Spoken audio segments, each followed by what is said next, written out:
Doctor Baba Saheb Ambedkar open university.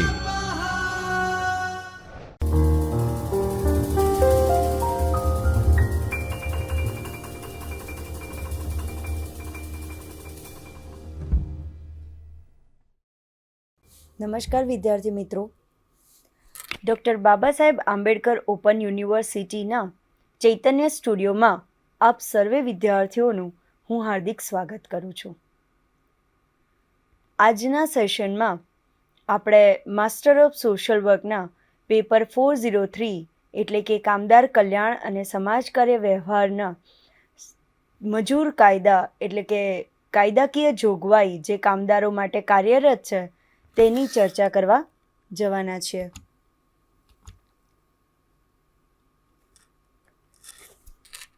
આજના સેશનના જે learning objective છે એટલે કે મહત્ત્વના હેતુઓ છે એ આપણે જાણીએ. મજૂર કાયદાઓનો પરિચય કેળવાશે. આજના આ સેશન પછી દરેક વિદ્યાર્થીઓ જે મજૂર કાયદાઓ છે એના વિશે ટૂંકમાં પરિચય કેળવીને એ કાર્યરત થઈ શકશે. મજૂર કાયદાની જરૂરિયાત અંગે વાકેફ થશો. શું જરૂર છે સમાજમાં મજૂર કાયદાની? કેમ મજૂર કાયદા કામ કરે છે? મજૂર કાયદાની જરૂરિયાત કેમ ઊભી થઈ? તેની પણ માહિતી તમે મેળવી શકશો. મજૂર કાયદાના હેતુઓ અંગે પરિચિત થશો. મુખ્ય હેતુઓ મજૂર કાયદાના શું છે તેના વિશે પણ તમે પરિચિત થશો. તમે પોતાના ક્ષેત્ર કાર્ય દરમિયાન ઉદ્યોગોમાં મજૂરો કાયદાઓની અસરકારકતા અંગે મૂલ્યાંકન કરી શકશો. વિદ્યાર્થી મિત્રો, સમાજ કાર્યમાં જે ક્ષેત્ર કાર્ય છે એ સૌથી મહત્ત્વનું છે અને જ્યારે તમે ક્ષેત્ર કાર્યમાં કામ કરો છો ત્યારે તમારા ક્ષેત્રના ઉદ્યોગોમાં આજુબાજુમાં મજૂરો જે છે, જે કામદારો છે, એ લોકોમાં કાયદાકીય કેટલી અસરકારકતા છે એ વિશે તમે મૂલ્યાંકન કરી શકશો.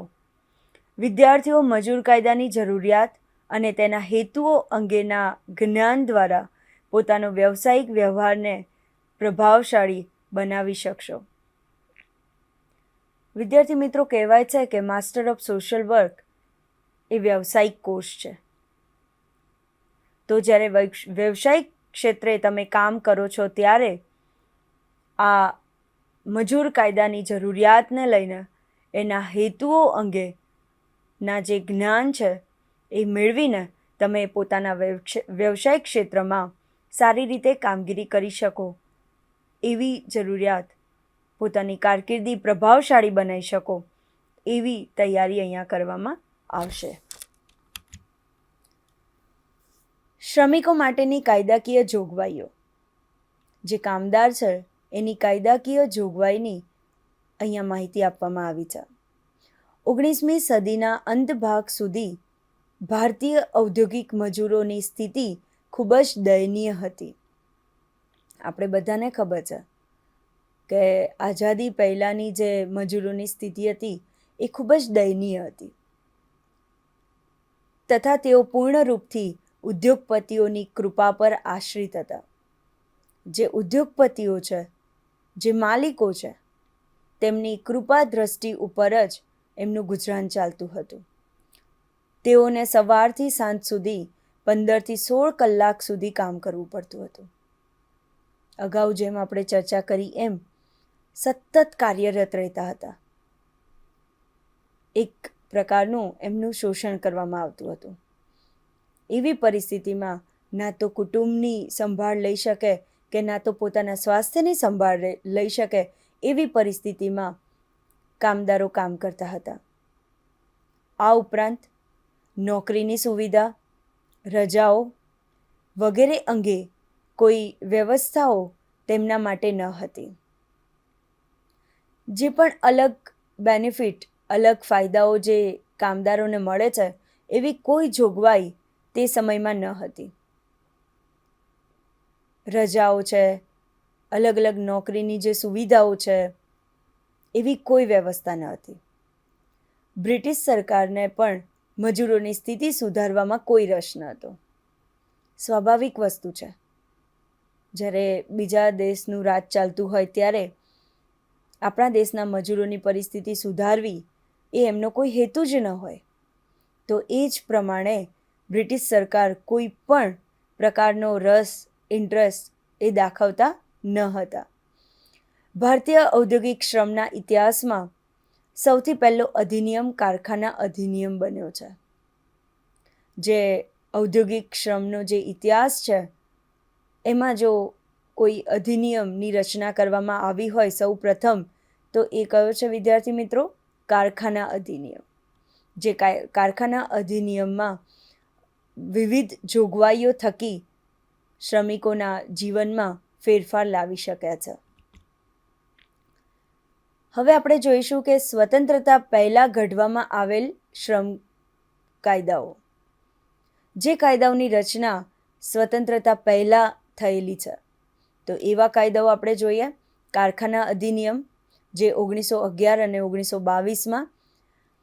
વિદ્યાર્થી મિત્રો, કાયદામાં એવું છે કે જે કાયદાની રચના થાય છે ત્યારબાદ જ્યારે પણ કોઈ બી પ્રશ્નની જરૂરિયાત ઊભી થાય, કોઈ નવી કાયદાકીય જોગવાઈ એમાં અમલ કરવામાં આવે, તો એવા અમેન્ડમેન્ટ, એવા ફેરફાર એમાં રોજબરોજ થતા હોય છે.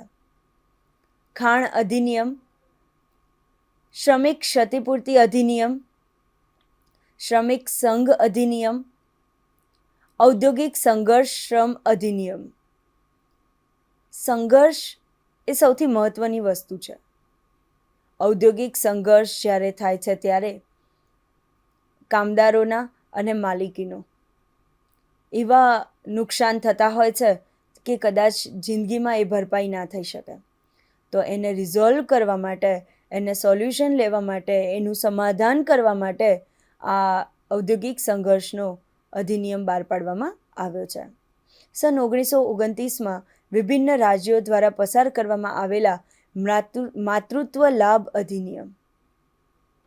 જે સ્ત્રીઓ કામદાર તરીકે કામ કરે છે, જ્યારે એમનો પ્રસૂતિ સમય હોય છે, જ્યારે એ મા બનવાની હોય છે, તો એ 9 મહિના દરમિયાન એમને જે બી તકલીફો પડે છે સ્વાસ્થ્ય અને શારીરિકને, તો એની માટે એક અલગ માતૃત્વ લાભ અધિનિયમની રચના કરવામાં આવી હતી. કેન્દ્ર દ્વારા પસાર કરેલા ખાણ માતૃત્વ લાભ અધિનિયમ 1941 અને મજૂરી ભુગતાન અધિનિયમ 1936. આ તમામ કાયદાઓ એવા છે કે જે સ્વતંત્રતા પહેલાં એમની રચના કરવામાં આવી હતી. હવે આપણે જોઈએ વિદ્યાર્થી મિત્રો કે સ્વતંત્રતા બાદ ઘડવામાં આવેલા શ્રમ કાયદાઓ. આપણે સ્વતંત્રતા મેળવી લીધી છે અને એના પછી જે શ્રમિકોના કાયદાઓની રચના કરવામાં આવી છે એ આપણે જોઈએ. તો સૌથી પહેલાં, જેમ પહેલાં બી મેં કીધું હતું કે કારખાના અધિનિયમ 1948 છે, એની રચના કરવામાં આવી હતી. ખૂબ જ સરસ રીતે એમાં 3 મહત્વના મુદ્દા આવરી લઈને એ કાયદાની રચના કરવામાં આવી છે. લઘુત્તમ મજૂરી અધિનિયમ 1948, મિનિમમ વેજ એક્ટ. જે કામદાર કામ કરે છે એ તમામ કામદારોને લઘુત્તમ એટલે કે પોતાનું ગુજરાન ચલાવી શકે, પોતાની પ્રાથમિક જરૂરિયાતો પૂર્ણ કરી શકે તેવી મજૂરી એમને મળવી જોઈએ. કર્મચારી રાજ્ય વીમા અધિનિયમ 1948, ESI એક્ટ, કે જેનાથી એમનું વીમાનું જે રિસ્ક છે, જે પોતાની જિંદગી દાવ પર લગાવીને જે કામદારો કામ કરે છે એવા કામદારો માટે આ ESI એક્ટ કામ કરે છે. કોયલા ખાણ ભવિષ્ય નિધિ અને બોનસ યોજના અધિનિયમ 1948. કોલસાની ખાણ, એ બધી મિલો જે તમે કદાચ જોઈ હોય કે એક મુલાકાત પણ જો લીધી હોય તો તમને ખબર પડે કે એ ખાણમાં કામ કરવું કેટલું અઘરું છે. તેમ છતાં ઘણા બધા એવા કામદારો છે કે એવા ખાણમાં પણ કામ કરતા હોય છે, એ ઉદ્યોગો સાથે જોડાયેલા હોય છે. પ્લાન્ટેશન લેબર એક્ટ 1951, બાળ શ્રમ અધિનિયમ 1952, કર્મચારી ભવિષ્ય નિધિ અધિનિયમ 1952, એટલે કે જે બોનસ એમને મળે છે અને પેન્શન યોજના જે છે એની રચના કરવામાં આવી હતી કે કર્મચારી કામ કરે ત્યાં સુધી તો બરોબર છે કે એને વેતન મળે છે, પરંતુ પછી શું, જ્યારે એ રિટાયર્ડ થઈ જાય છે એ પછીનું ગુજરાન ચલાવવા માટે એમને પેન્શન મળી રહે એવી યોજનાની પણ રચના કરવામાં આવી છે. ખાણ અધિનિયમ 1952, બોનસ ભુગતાન અધિનિયમ 1965 અને અન્ય વિવિધ અધિનિયમ. બોનસ જે દિવાળી ઉપર સ્પેસિફિકલી એમને કામદારોને બોનસ આપવામાં આવે છે, તો એ બોનસનું પણ પર્ટિક્યુલર એક કાયદો રચવામાં આવ્યો છે કે જેના થકી એ બોનસ આપવા માટે સક્ષમ બની શકે. મજૂર કાયદાના હેતુઓ શું છે? તો માલિક અને કામદારો વચ્ચેના સંબંધોનું નિયમન કરવું, જેથી તેમની વચ્ચે સુલેહ, શાંતિ અને એકતા જળવાય, ઔદ્યોગિક શિસ્ત જળવાઈ રહે. માલિક અને કામદારો વચ્ચેના જે સંબંધો છે એ ખૂબ મહત્વના છે. કામદાર છે તો માલિક છે અને માલિક છે તો કામદારો છે. એ બંને એક સિક્કાની બે બાજુ સમાન છે અને એવી જ રીતે એમણે ઔદ્યોગિક એકમમાં કામ કરવું જોઈએ. દરેક કામદાર માલિકનો સીધો સંપર્ક સાધવો જોઈએ. તેમની વચ્ચે સુલેહ, શાંતિ અને એકતાવાળું વાતાવરણ હોવું જોઈએ. ઔદ્યોગિક શિસ્ત કહેવાય છે જેને, એ જળવાઈ રહેવી જોઈએ. રિસ્પેક્ટ એક બધી અલગ વસ્તુ છે, પણ જે આ ઔદ્યોગિક શાંતિની જે વાત છે, ઔદ્યોગિક સંબંધોની વાત છે, શિસ્તની વાત છે, એ ખૂબ જ જરૂરી છે. નોંધાયેલ કામદાર સંઘો, માલિકોના સંઘો તેમના મહામંડળો વચ્ચેના તેમના પ્રશ્નો અંગે રજૂઆત કરવાનો, ન્યાયપંચ સમક્ષની કાર્યવાહીમાં પ્રતિનિધિત્વ કરવાનો હક આપવામાં આવ્યા છે. જે નોંધાયેલા કામદાર સંઘ છે કે જે માલિકોના સંઘ છે, ઇવન મહામંડળો છે, કે જે બી મંડળોની રચના આપણા ઔદ્યોગિક એકમોમાં થયેલી હોય, તેમની વચ્ચે જે પ્રશ્નો રજૂઆત કરવાનો છે, ન્યાયપંચ સમક્ષ કાર્યવાહી કરવાનું છે, એનું પ્રતિનિધિત્વ કરવાનો હક આપવામાં આવ્યા છે. આ દરેક મંડળો એવા છે, આ દરેક સંગઠનો એવા છે કે જેને પોતાના પ્રશ્નો રજૂઆત કરવા માટેનો એક માહોલ આપવામાં આવે છે, કે એક વાતાવરણ એવું ઊભું કરવામાં આવે છે કે તેમના જોડે જે બી પ્રશ્નો બને છે, જે વર્તન થાય છે એમની જોડે, એની રજૂઆત કરવા માટે પૂરતો સમય અને પૂરતું વાતાવરણ પૂરું પાડવામાં આવે. તકરારના પક્ષકારો વચ્ચેની તકરારોની તપાસ અને સમાધાન કાર્યવાહી કરવાનો સમાધાન સુલેહ ન થઈ શકે તેવા કેસોમાં ન્યાયપંચમાં ન્યાયિક કાર્યવાહી દ્વારા તેનું નિરાકરણ લાવવું. વિદ્યાર્થી મિત્રો, આપણે સમાજકાર્યના વિદ્યાર્થીઓ છે, તો સમાજકાર્યના વિદ્યાર્થીઓ જ્યારે કામ કરતા હોય ત્યારે સંઘર્ષ નિવારણ ટેકનિક એ તમારે બધાના જીવનમાં આવરી લેવાની છે અને એ સંઘર્ષ નિવારણ ટેકનિકની સાથે જ તમારે આ કામગીરી કરવાની છે. જ્યાં માણસ છે, જ્યાં સમુદાય છે, ત્યાં તકરાર ઊભી થાય છે, ત્યાં પક્ષકારોની રચના થાય છે અને એ તકરારોની તપાસ કરવી, યોગ્ય માર્ગદર્શન આપવું, સમાજકાર્યની ભાષામાં જો આપણે કહીએ તો સારી રીતે કાઉન્સેલિંગ કરવું અને સમાધાનની કાર્યવાહી કરવી. જો સમાધાન સુલેહ ન થઈ શકે તો ન્યાયપંચમાં એટલે કે કોર્ટ કચેરીમાં પણ કાર્યવાહી કરવા માટે તે સક્ષમ હોય છે. પણ એ જે સમસ્યા છે એનું નિરાકરણ લાવવું એ મજૂર કાયદાનો મુખ્ય હેતુ રહેલો છે. લોકશાહી શાસન વ્યવસ્થામાં હડતાલ અને તારાબંધીના હકો માન્ય રાખે છે, પરંતુ તે પર નિયંત્રણ પણ જરૂરી છે. તેથી ગેરકાયદેસર હડતાલ અને તારાબંધી, કારખાનાબંધી વગેરે અટકાવવાનો હેતુ છે. અગાઉના લેક્ચરમાં જે પ્રમાણે મેં કહ્યું તેમ કે હડતાલ છે, તારાબંધી છે, એ બંને પક્ષકારો માટે નુકસાન કરતા છે. કામદાર છે તો એની રોજી છીનવાઈ જાય છે અને માલિક છે તો એનું કામ ઠપ થઈ જાય છે.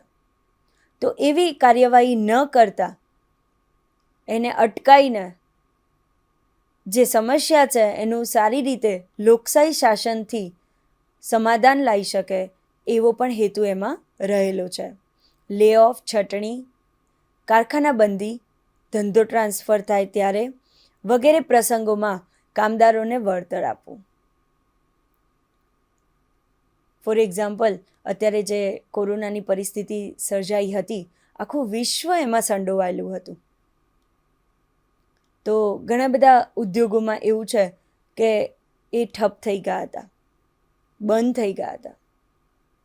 તો મહદ અંશે 30%, 40% કામદારોનું જે વળતર છે એ કોઈ પણ ઉદ્યોગોએ ચાલુ રાખવું જોઈએ કે જેનાથી આખી જિંદગી જે કામદારે ઉદ્યોગમાં આપી છે, તો આવી કોઈ પરિસ્થિતિ જ્યારે સર્જાય છે ત્યારે એ ઉદ્યોગ, એ માલિકો એ કામદારના પડખે ઊભા રહેવા જોઈએ.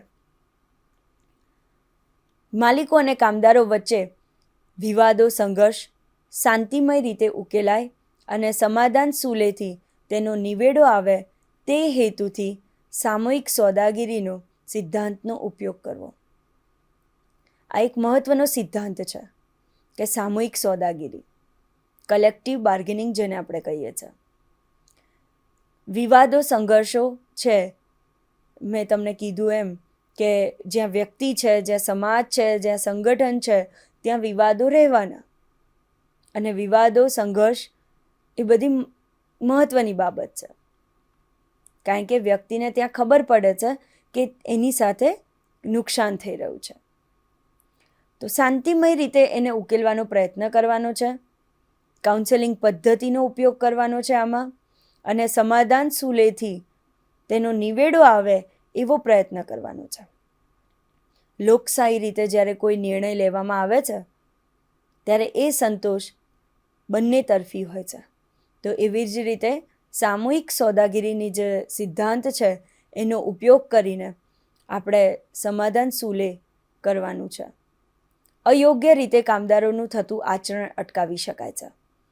અયોગ્ય રીતે કામદારોનું જે આચરણ થતું હોય એનો અટકાયત કરવાનો પણ હેતુ રહેલો છે. રક્ષિત કામદારો અંગેની જોગવાઈનો લાભ મળી રહે. રક્ષિત કામદારો કે જે સિક્યુરિટીમાં કામ કરે છે એવા કામદારોનો પણ લાભ મળી રહે એવી જોગવાઈ કરેલી છે. ગેરવર્તન બદલ ખાતાકીય તપાસ યોજી કામદારની નોકરીમાંથી બરતરફી, નોકરીનો અંત લાવવો વગેરે પ્રસંગે કામદારને ગંભીર અન્યાય ન થાય. જ્યારે કોઈ ગેરવર્તન થાય છે, જ્યારે કામદાર તરફથી કોઈ એવું ગુનો થાય છે તો એની ખાતાકીય તપાસ યોજવામાં આવે છે. નોકરીમાંથી કાઢવાનું કે બરતરફી કરવાનો કે નોકરીનો અંત કરવાનો જ્યારે સમય આવે છે ત્યારે પણ કામદારને ગંભીર રીતે અન્યાય ન થાય તેનું ધ્યાન રાખવામાં આવે છે. શ્રમિકોને સંગઠિત કરીને તેઓને પોતાના હિતો અને અધિકારો પ્રત્યે જાગૃત કરી શકાય છે. શ્રમિકોના કાર્યની પરિસ્થિતિઓ તથા જીવન ધોરણમાં સુધારો લાવી શકાય છે. શ્રમિકોને ઉચિત અને પર્યાપ્ત માત્રામાં મજૂરી આપવી, વેતન સાથેની રજાઓ અપાવવી અને કામના કલાકો મર્યાદિત કરવાનો હેતુ છે. કામના જે કલાકો છે એને મર્યાદિત કરવાનો પણ એક હેતુ છુપાયેલો છે. સ્વતંત્રતા પહેલાં 16થી 18 કલાક સુધી કામદાર પાસેથી કામ લેવામાં આવતું હતું. તો એમાં મજૂર કાયદાની મુખ્ય જોગવાઈ ગણીને એ કામદારના જે કલાકો છે, કામના કલાકો છે, એને મર્યાદિત કરવાનો એક હેતુ આમાં સમાવિષ્ટ કરેલ છે. શ્રમિકોને સામાજિક સુરક્ષાનો લાભો અને અન્ય કલ્યાણકારી સુવિધાનો ઉપલબ્ધ કરવા માટેનો હેતુ છે, જેમ કે બીમારી, વીમો, ડાક્ટરી સહાયતા, વૃદ્ધાવસ્થા પેન્શન, ભવિષ્ય નિધિ, મનોરંજન તેમજ અન્ય સુવિધાઓ. શ્રમિકોના જે સામાજિક સુરક્ષાના લાભો છે અને અન્ય કલ્યાણકારી પ્રવૃત્તિઓ. વિદ્યાર્થી મિત્રો, આપણે કામદાર કલ્યાણકારી પ્રવૃત્તિઓ જે કારખાનાના બહાર થાય છે અને કારખાનાની અંદર થાય છે એ આપણા અગાઉના સેશનમાં જોયા હતા. તો એ દરેક કલ્યાણકારી પ્રવૃત્તિનો આમાં સમાવેશ કરવામાં આવ્યો છે. એની કાયદાકીય જોગવાઈ જ રાખવામાં આવી છે કે જેના થકી દરેક ઉદ્યોગોને એનું પાલન કરવાનું હોય છે. શ્રમિકોના સેવા સુરક્ષા આપવાનો હેતુ છે. શ્રમિકોને સુરક્ષા આપવાનો એટલે કે જોબ સિક્યુરિટી એ આપવાનો પણ અહીંયા મુખ્ય હેતુ છુપાયેલો છે. શ્રમિકો, માલિકો અને સરકાર વચ્ચે સમન્વય સ્થાપિત કરવો તેમજ સારા શ્રમ સંબંધોનું નિર્માણ કરવું. સંબંધ છે ને વિદ્યાર્થી મિત્રો, એ સૌથી મહત્વનો છે. ક્યાંક ને ક્યાંક તમે જો વ્યવસાયિક ક્ષેત્રે જોડાયેલા હોય તો એ તમામ વ્યવસાયિક ક્ષેત્રો, ઉદ્યોગો એ એક સારા સંબંધોથી ચાલતા હોય છે. અને એ સંબંધો સાચવી રાખવા, એમાં સમન્વય સ્થાપિત કરવું એ ખૂબ જ મહત્વનું છે. તો આ મજૂર કાયદાનું એક મુખ્ય હેતુ એ પણ છે કે ઔદ્યોગિકમાં શાંતિ છુપાયેલી રહે અને સાથે સાથે સારામાં સારી રીતે કામ કરી શકે એવું વાતાવરણ એમને પૂરું પાડવામાં આવે. શ્રમિકોના પદોમાં બઢતી તેમજ નોકરીની સુરક્ષાના અવસરોનો વિકાસ કરવો. બઢતી એટલે કે પ્રમોશન. શ્રમિકો જે કામ કરી રહ્યા છે એ જ કામોમાં એમને જેટલા પણ વર્ષો આપણા કાર્યક્ષેત્રમાં થાય છે એ પ્રમાણે એમને પ્રમોશન મળવું જોઈએ અને નોકરીની સુરક્ષાનો અવસર મળવો જોઈએ કે જોબ સિક્યુરિટી પોતે સંતુષ્ટ રહીને એ ઉદ્યોગમાં કામ કરી શકે તેવો વિકાસ કરવો જોઈએ. જરૂરિયાત ઊભી થાય ત્યારે હડતાલ જાહેર કરવી જોઈએ. તેનું સંચાલન કરવું તેમજ માલિકો અને વ્યવસ્થાપકો સાથે વિચાર વિમર્શ અને સમજૂતી કરી ન શકાય તો ઝઘડાનું સમાધાન કરવું જોઈએ. જે સમજૂતી છે, પોતાના મુદ્દાને લઈને આગળ વધવાની વાત છે, તો જરૂર ઊભી થાય ત્યારે હડતાલ સુધી પહોંચવા માટે પણ કામદારો તૈયાર હોવા જોઈએ.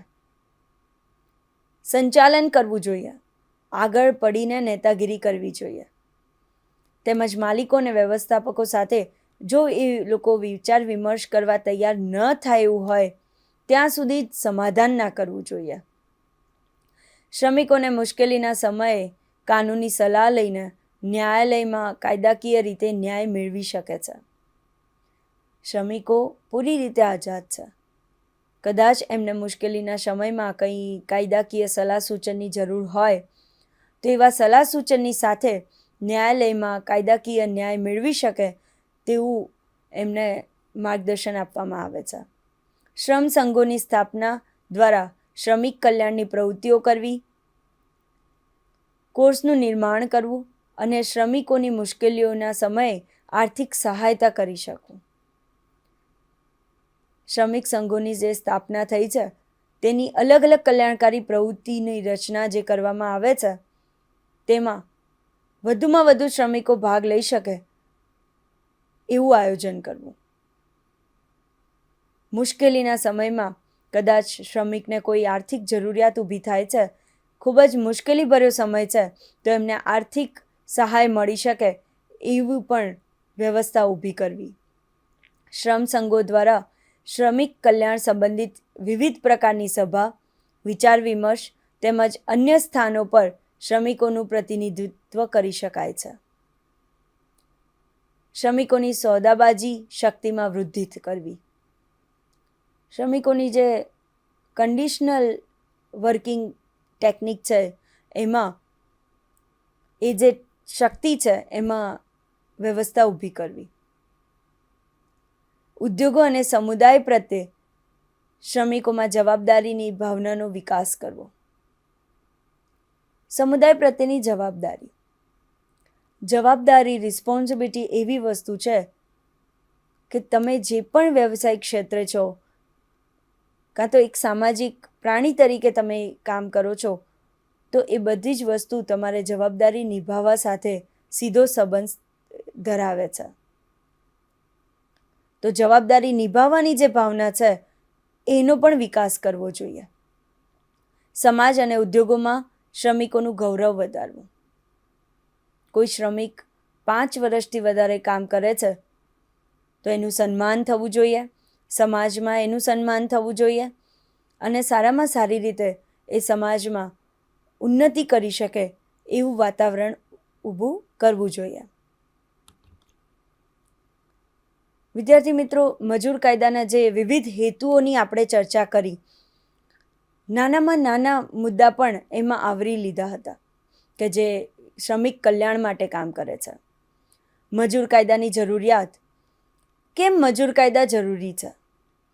તો સંરક્ષણ સંબંધી જરૂરિયાત, કે એક રક્ષણ પૂરું પાડવા માટે, કામદારની પોતાની પરિસ્થિતિમાં એક સિક્યુરિટી અનુભવે એના માટે, નિયમન સંબંધિત જરૂરિયાત, નીતિ નિયમોમાં બંધાઈને એક અનુકૂલન સાધીને એક કામદાર કામ કરી શકે એના માટે મજૂર કાયદા જરૂરી છે. સામાજિક સુરક્ષા સંબંધિત જરૂરિયાત. સામાજિક સુરક્ષા, હું કાયમ કહું છું કે માનવી એક સામાજિક પશુ છે, તો સામાજિક પ્રાણી તરીકે જ્યારે આપણે રહીએ છીએ ત્યારે આપણને સોશિયલ સિક્યુરિટી પણ એટલી જ જરૂરી છે કે જેટલી નાણાકીય સુરક્ષા જરૂરી છે. તો એના માટે પણ મજૂર કાયદા જરૂરિયાત છે. શ્રમ કલ્યાણ સંબંધિત જરૂરિયાત. શ્રમિકોની કલ્યાણકારી પ્રવૃત્તિ કરવા માટે પણ એની જરૂરિયાત ઊભી કરવામાં આવતી હોય છે. સ્વતંત્રતા પહેલાં ઘડવામાં આવેલ મજૂર કાયદાઓ અને આઝાદી પછીના સમયગાળામાં ઘડવામાં આવેલ મજૂર કાયદાઓ અંગે માહિતી આપવામાં આવેલી છે. આજના સેશનમાં જે સ્વતંત્રતા પહેલાં અને સ્વતંત્રતા પછી કયા કયા મજૂર કાયદાની રચના થઈ છે એની માહિતી આપણે સમજી છે. આ સાથે મજૂર કાયદાની જરૂરિયાત અંગે પણ સંરક્ષણ સંબંધિત છે, નિયમ સંબંધિત છે, સામાજિક સુરક્ષા સંબંધિત છે કે શ્રમ કલ્યાણ સંબંધિત છે, એ અંગે વિસ્તૃતમાં છણાવટ કરી છે. કારણ કે જો સમાજમાં આપણે રહીએ છીએ ત્યારે શ્રમ તરીકે જ્યારે આપણે કોઈ જગ્યા ઉપર કામ કરીએ છીએ ત્યારે કામદારની પરિસ્થિતિ સમજવા માટે આ બધી જ પ્રવૃત્તિ આપણે કરવાની હોય છે. શ્રમની વિવિધ કલ્યાણકારી જ્યારે પ્રવૃત્તિ યોજવામાં આવે ત્યારે મજૂર કાયદા પ્રમાણે એ કાયદાકીય જોગવાઈની સાથે એની કામગીરી થતી હોય છે. ફોર એક્ઝામ્પલ, આપણે જો કારખાના અધિનિયમ જોઈએ તો એમાં કામદારના વેલફેર માટેની એટલે કે કલ્યાણકારી માટેની એક અલગ અને વિશિષ્ટ જોગવાઈ તરીકે સ્થાન મળેલું છે. એમના મનોરંજનથી માંડીને એમના ડ્રિંકિંગ વોટર એટલે કે એમનું પીવાનું પાણી પણ કેવું હોવું જોઈએ એવી પણ જોગવાઈ એ કારખાના અધિનિયમમાં કરવામાં આવેલી છે. આ ઉપરાંત મજૂર કાયદાના હેતુઓથી પણ સવિસ્તાર રીતે સમજૂતી આપવામાં આવી છે કે મજૂર કાયદાના વિવિધ હેતુઓ શું હતા તેની પણ આપણે સવિસ્તાર સમજૂતી મેળવી છે. નાનામાં નાના મુદ્દા એમાં આવરી લીધા છે. તો વિદ્યાર્થી મિત્રો, આજના સેશનમાં આપણે આ બધી જ વસ્તુને વિસ્તૃતમાં સમજી છે. નેક્સ્ટ સેશનમાં કામદાર કલ્યાણ માટેનું આગળના મુદ્દા જે છે એને આપણે સમજીશું. હાલ પૂરતું નમસ્કાર. स्वाध्यायः परमं तप